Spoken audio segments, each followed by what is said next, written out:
Bien, donc comme vous avez pu le voir, toutes ces opérations conduisent à la production d'une quantité impressionnante de déchets sur le site de Tchernobyl. Enfin, les opérations actuelles, plus évidemment les conséquences directes de l'accident. Donc je vais essayer en 20 minutes de dresser un peu un portrait, je dirais, de la gestion de ces déchets sur le site. Évidemment, ça ne sera qu'un survol, puisqu'il y aurait beaucoup à dire. Alors, tout d'abord, on va regarder quelle est la situation existante en termes de déchets sur le site même de Tchernobyl. Ensuite, quelles sont les options de traitement et de stockage des déchets. On dira un mot du site Vector, qui, comme vous le verrez, est un site de gestion centralisée qui a été créé dans la zone d'exclusion. Quelques mots sur les opérations de démantèlement en cours. Et ensuite, bien sûr, une conclusion. Alors, les types de déchets qui ont été produits par l'accident de Tchernobyl, ce sont des déchets, bien sûr, de tous ordres, et notamment des fragments de cœur, des fragments de structures qui ont été dispersés lors de l'explosion. Également, une contamination superficielle, bien sûr, des sols et des forêts. Notamment, l'exemple qui est le plus connu, c'est l'exemple de la Red Forest, là, qui est bien sûr proche du réacteur et proche également de la petite ville de Pripyat. Également des fragments de structures de génie civil et de débris qui résultent de la démolition des bâtiments dans les villages situés autour de la centrale, dans toute cette zone d'exclusion. Divers équipements contaminés, donc des fragments de métal, béton, débris divers. Alors, un des problèmes, effectivement, lors des conséquences de l'accident, c'est qu'il a fallu gérer les déchets à la hâte, en situation d'urgence. Et à l'époque, il y avait évidemment un manque d'infrastructures, enfin, ce qui est bien compréhensible, pour la gestion d'une si grande quantité de déchets résultant de ce type d'accident. Il a donc été nécessaire de créer des aires de dépôt temporaires, alors que je ne pourrais pas appeler, que je n'appellerais ni stockage ni entreposage. En fait, c'est quelque chose qui est un petit peu encore en dehors de toutes ces considérations. Et ces dépôts ont été créés dans la zone environnante de la centrale, à l'époque sans documentation fiable relative à leur conception et sans traçabilité des déchets, ce qui est bien compréhensible, mais ce qui cause aussi de nos jours des difficultés importantes en termes de décision quant à leur futur et quant donc au devenir de la gestion de ces dépôts. Alors, quelques mots déjà sur les zones principales de localisation des déchets. Alors, comme vous pouvez le voir ici, bon, on a le site de la centrale qui est dans cette zone-là, c'est Tchernobyl NPP. Et autour, on a des autres sites comme celui de Poddiezny ici, le site qu'on appelle le Tchernobyl NPP Stage 3. Enfin, je vous expliquerai un petit peu après à quoi ça correspond.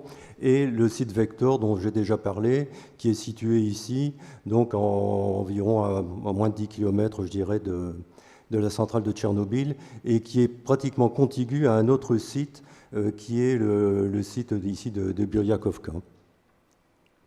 Alors, quels étaient les types de déchets présents dans le réacteur?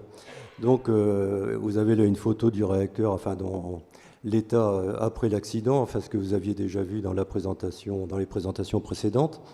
Les types de déchets, bon, tout d'abord, il y avait du combustible neuf, qui n'avait pas été encore utilisé, du combustible usé, donc des fragments de cœur, et des matériaux contenant du combustible, puisque tout ça a fondu à la suite de l'accident, créant ce qu'on appelle des laves ou des magmas.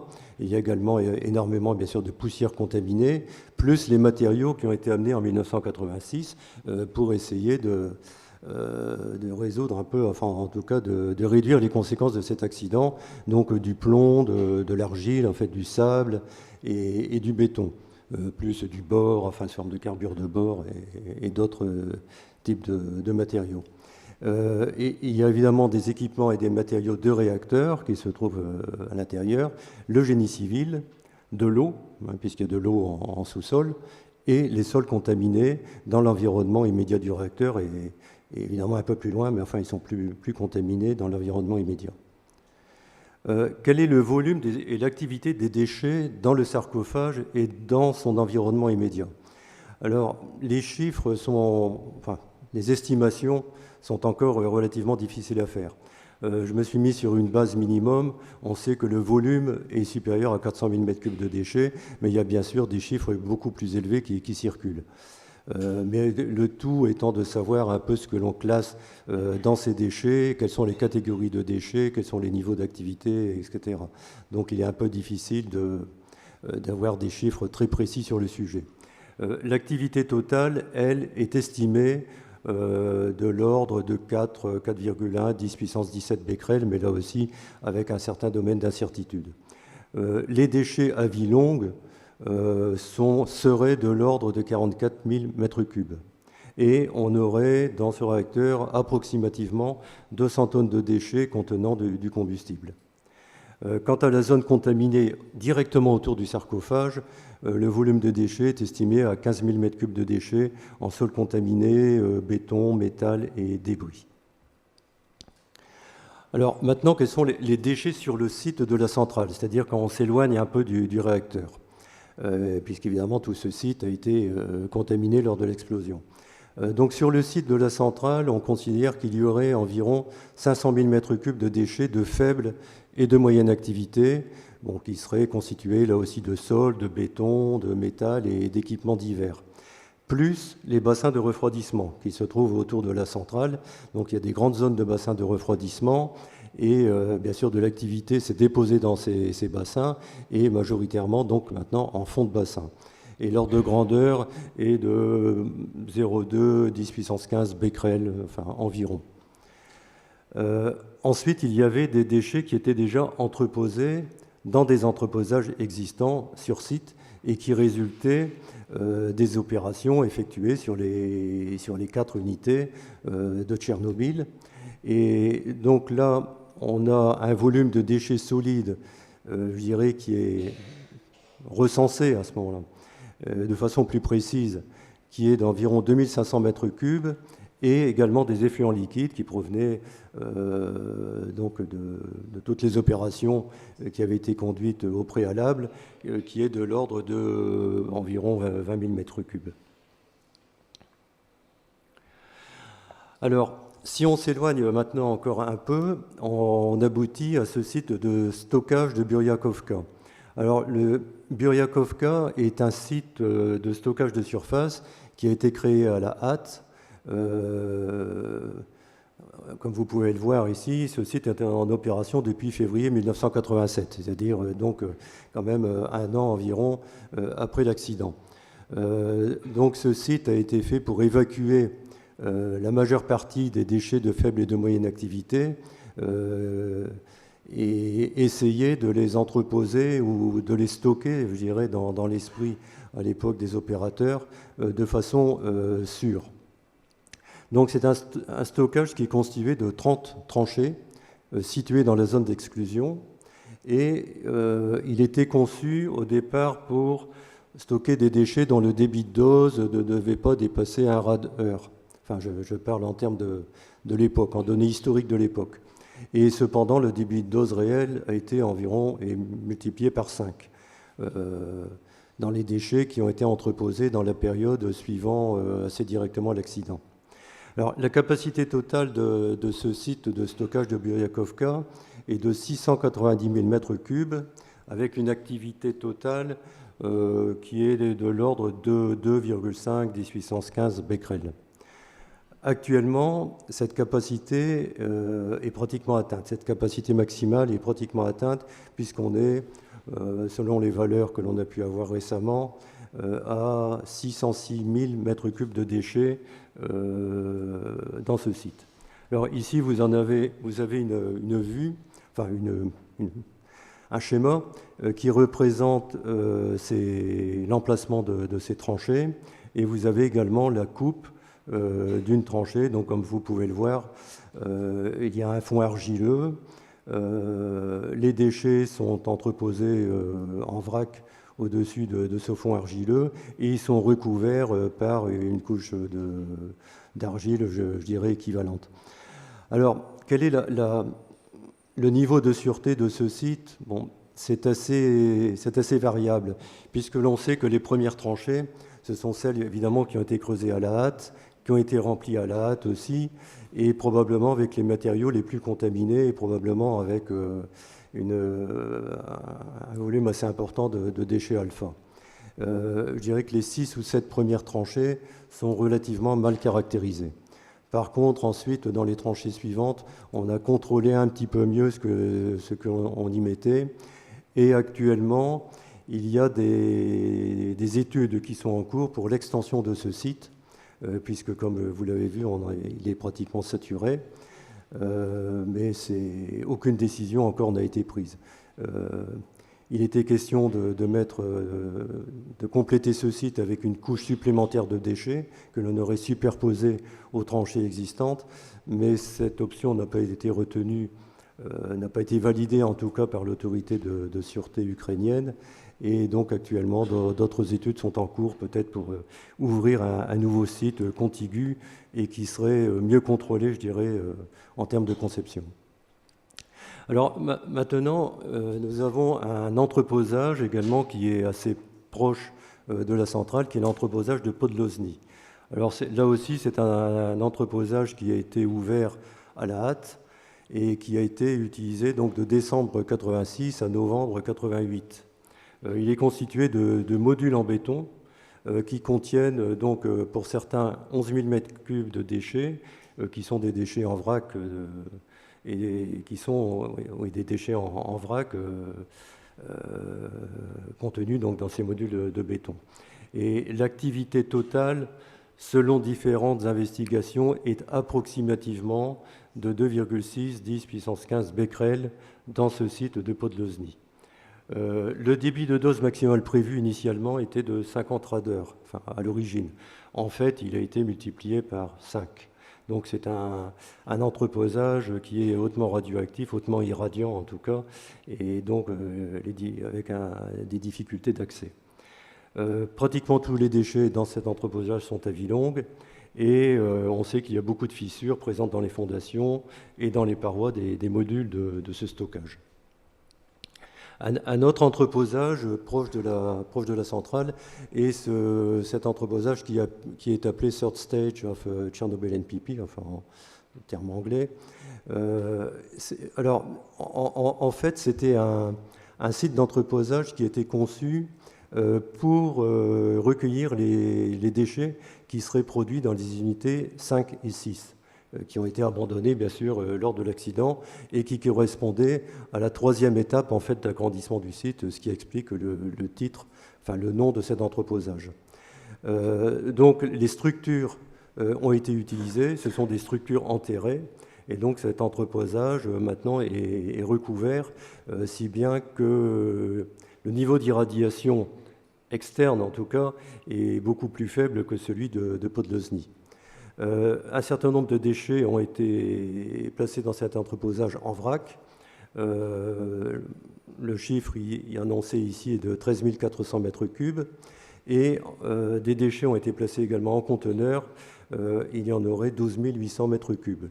Ce sont là aussi des déchets de faible et de moyenne activité, mais incluant bien entendu des éléments à vie longue. L'activité totale estimée dans cet entreposage est de l'ordre de 3,4 10 puissance 14 becquerel. Et ce que l'on sait également, c'est qu'il est non étanche. Alors maintenant, il y a toutes ces aires de dépôt de déchets, enfin, dont je vais vous parler au début de mon exposé. Alors ici, vous pouvez voir une vue du site avec quelques flèches qui vous indiquent des endroits où il y a des dépôts de déchets, comme par exemple Nefta Baza, par exemple, c'en est un exemple. Mais il y a, je dirais, 7 sites principaux qui contiennent un grand nombre de tranchées. Tous ces dépôts ont été créés également entre 1986 et 1988, donc toujours les conséquences immédiates de la liquidation de l'accident. Et ces déchets sont placés soit dans des tranchées, soit dans des tumulus qui sont couverts par une couche protectrice de sol. Alors, l'aire couverte par ces dépôts, donc dans la zone d'exclusion, est d'environ 10 km², donc avec environ 1000 tranchées et tumulus. Les déchets, ce sont des sols contaminés, des équipements, comme toujours, métal, béton, matériaux de construction, bois et débris divers, recueillis sur le site et également dans la zone d'exclusion. Ces déchets sont principalement de la faible activité, mais là aussi, malheureusement, avec présence de beaucoup d'éléments à vie longue. Ces dépôts de déchets, bien sûr, n'ont pas de barrière ouvragée et sont non étanches, puisqu'ils ont été également aussi ouverts à la hâte. Il n'y a pas de documents relatifs à leur conception, ni même de localisation précise. C'est-à-dire que l'on sait dans quelle zone ils se situent, mais on n'en a pas pour l'instant un périmètre exact. C'est-à-dire qu'il y a encore un niveau beaucoup d'investigations à poursuivre pour mieux les caractériser. Ce que j'ai écrit ici, c'est que la moitié de la surface de ces dépôts n'a pas été caractérisée.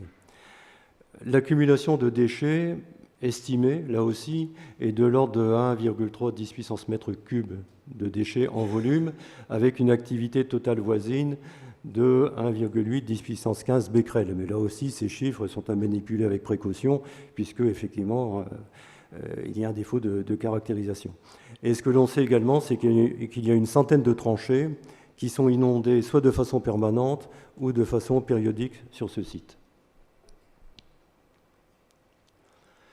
Donc, si on fait un résumé pour ce qui concerne ces déchets, on peut dire que 90% de tous les déchets ukrainiens sont situés dans la zone de Tchernobyl.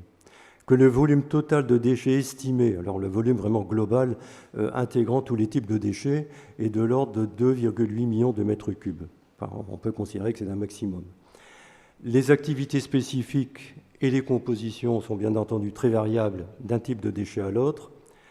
Ces déchets contiennent des éléments à vie longue, puisque c'est le résultat de l'explosion, et ils sont situés majoritairement donc, dans cette zone d'exclusion qui comprend le site de Tchernobyl proprement dit, avec le sarcophage, des bâtiments d'entreposage et de stockage, et ces aires de dépôt temporaires, le tout ayant été mis en place après l'accident.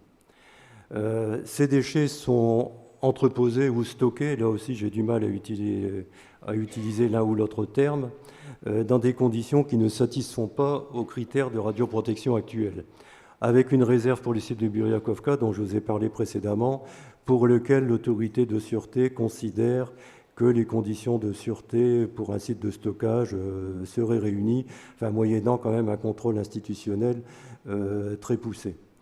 Et donc le traitement de ces déchets nécessite bien sûr des traitements complémentaires. Alors maintenant, quelles sont les options de gestion des déchets ? Les options finales considérées pour la gestion de ces déchets sont, bon, il n'y a pas non plus beaucoup de mystère sur ce sujet, soit le stockage en surface ou le stockage géologique, qui inclut au préalable, bien entendu, un entreposage de longue durée, puisqu'il n'y a pas encore de site de stockage géologique en Ukraine. Et ce n'est pas le seul pays où il n'y en a pas, d'ailleurs. Pour le sarcophage, on vient d'en parler, les travaux ont porté sur la stabilisation, la couverture, et plus tard seront suivis par l'extraction des déchets, leur tri, leur conditionnement, en vue d'un stockage qui probablement sera majoritairement géologique. Et pour les déchets du site industriel, il y a actuellement en cours un développement d'infrastructures pour leur gestion et pour leur transfert vers des sites d'entreposage ou de stockage adaptés. Et également quelque chose qui est très important, qui en est encore à une phase de balbutiement, c'est la mise en œuvre du projet de décommissioning des bassins de refroidissement, bien sûr tout autour de la centrale, puisque ces bassins effectivement contiennent une quantité importante de déchets dans les dépôts de fond de bassin. Alors, quels sont les ateliers de traitement des déchets et des effluents ? Un premier atelier a été construit qui s'appelle le LRTP, qui est un atelier de traitement des effluents liquides. Cet atelier n'est toujours pas en activité. Si je me souviens bien, les débuts des travaux, en tout cas des études, ont été lancés en 2000 environ. Donc vous voyez le temps qu'il faut pour réussir à mettre en actif un bâtiment sur le site de Tchernobyl. Des ateliers de traitement des déchets solides, maintenant, leur nom générique est l'ICSRM, et cet ICSRM est décomposé en 3 lots. Alors, le lot numéro 1, il s'agit de l'extraction de déchets qui sont, Il reste 2 minutes. Oui, qui sont recensés et qui sont dans un entreposage existant. Le lot 2, c'est le traitement de ces déchets solides, et le lot 3, c'est le stockage de surface qui est prévu sur les sites Vector pour ces déchets conditionnés. Bon, il y a également un autre atelier qui est un atelier qui est pour la fabrication de fûts et de conteneurs pour l'entreposage et le stockage des déchets, et ce qu'on appelle le lot 0, qui est un entreposage temporaire de déchets de haute activité sur le site même. Alors, la gestion des déchets de Podlozny et de Tchernobyl NPP, troisième étape, et les aires de dépôt, bon, en gros, ça consiste en un contrôle radiologique, étude de stabilité pour les ouvrages avec définition des périmètres, caractérisation des déchets, bien sûr les études de sûreté et les calculs d'impact afin de déterminer les mesures à prendre et évaluer le degré d'urgence, développement de mesures complémentaires de stabilisation et protection si nécessaire, contrôle institutionnel jusqu'au placement en stockage, lorsque des reprises et conditionnements s'avèrent indispensables, développement de projets de reprise et conditionnement, et finalement stockage ou entreposage. Alors, le site de Vector, comme vous pouvez le voir ici, c'est une clairière qui a été ouverte dans la zone d'exclusion et qui est supposée regrouper l'ensemble des déchets, enfin, d'ailleurs non seulement de Tchernobyl, même des déchets qui vont venir des autres centrales ukrainiennes. Alors, sur ce site, actuellement, il y a 2 stockages qui sont en cours de construction, SRW1 et SRW2. Le stockage du lot 3 de l'ICSRM dont je viens de parler, un complexe de traitement de déchets qui est en cours, un entreposage centralisé de sources radioactives, là qui viennent de l'ensemble bien sûr du territoire, des ateliers d'entreposage qui sont prévus pour des déchets à vie longue, de haute activité ou des déchets vitrifiés qui reviendraient de Russie, et le stockage géologique, les sites sont en cours d'investigation. Évidemment, le site Vector sera favorisé, mais pour l'instant, rien n'indique que c'est ce site qui sera quand même choisi. Alors ici, vous avez une vue des ouvrages de type SRW1 et SRW2, donc, qui sont des stockages en surface, soit de déchets en vrac, soit de déchets déjà mis en container. Alors, il y a une quantité prévue qui est impressionnante, de l'ordre de 16 ouvrages pour le type 1 et 40 pour le type 2, mais personne ne sait actuellement si ces ouvrages seront effectivement réalisés, puisque tout dépendra des études d'impact qui montreront quelle quantité de déchets il faut effectivement transférer des dépôts actuels sur ce site. Alors, quelques mots rapidement des opérations liées au démantèlement. Il y a assez peu d'opérations liées au démantèlement. Pour l'instant, tout a consisté surtout à sécuriser le site. Donc il y a l'évacuation des combustibles de l'unité 3 et en partie des unités 1 et 2. La modernisation de l'atelier d'entreposage des combustibles sous eau, l'ISF1, et la réalisation d'un entreposage à sec, l'ISF2, qui n'est pas encore en actif, et un certain nombre de travaux de reprise et de traitement des déchets, les lots 1 et 2 dont j'ai parlé. Et il y a également la construction prévue d'un atelier de fragmentation de pièces métalliques de grande dimension. Alors voilà, ici vous avez une photo de l'atelier ISF2 qui montre donc l'atelier qui est là tout au bout, et tous les modules d'entreposage qui se font aligner, qui se font face à face. Alors, en conclusion, on peut dire qu'en dépit des avancées constatées, il y a encore un gros travail de caractérisation, d'évaluation d'impact, consolidation, conditionnement, d'investigation et de réalisation qui reste à faire avant d'aboutir à l'étape ultime de stockage des déchets.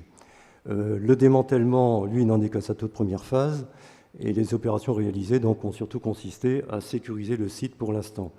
L'option privilégiée pour la gestion des déchets est l'entreposage sur ce site Vector, situé dans la zone d'exclusion, ce qui est en conformité avec le plan stratégique national de gestion des déchets en Ukraine, qui date de 2009.